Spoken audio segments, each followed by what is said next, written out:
I did like the dynamic between Elpheba, Glinda, and Fiyero, because those three getting along makes some like it shouldn't, right, on paper, right? They're too different, but for some reason it kind of works, right? And that can happen in real life where people who are very different can just get along, right, because of shared experience or whatever. And I also like the contrast between Glinda and Fiyero, because they're both kind of ditzy, but in very different ways, right? I think Fiyero is much more sincere about his niceness. He's just never it's never come with a price for him, right? And it comes with a price for the first time in the story, and he's not sure how to deal with it, right? I thought that was interesting.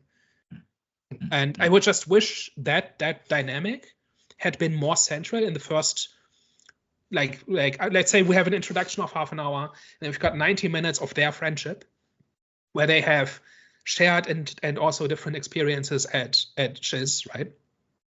So can't take that name seriously, but that's what it is. And we understand why they are friends, and then we understand in the last half hour why they go take different paths, right? I think that should have been the core of the movie, and I think they had much more than enough time to actually make that work. And they had plenty of time to kind of show us what the formative experiences of these characters are that get them to that place where they then have to make that decision. And then if we understand that decision, it's more resonant, it's more engaging, and it gets to you more than if it happens very suddenly.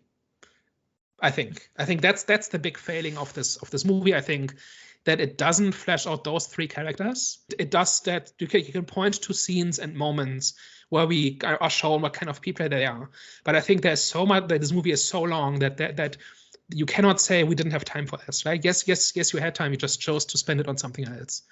And I think that is kind of the big flaw in this movie, that it spends it on things that are not as interesting or that are not conducive to the final point of the movie, which is when there's an actual choice to make with an actual cost. The three of them make completely different choices, and we have to be on board with each of those choices. Otherwise, it doesn't really work. And for most people, apparently that was good enough, because I've seen nothing but praise, even from people who aren't typical, like who aren't the core audience of this. We might just be the most negative review of this. That's pretty much out there outside of 4chan or something. I don't know. But like everybody seems to be on board with that dynamic, and I just wasn't, because I thought it was too rushed and too abbreviated. And like, especially given the amount of time that there was. And also because I've seen other stories like this that just did it so much better.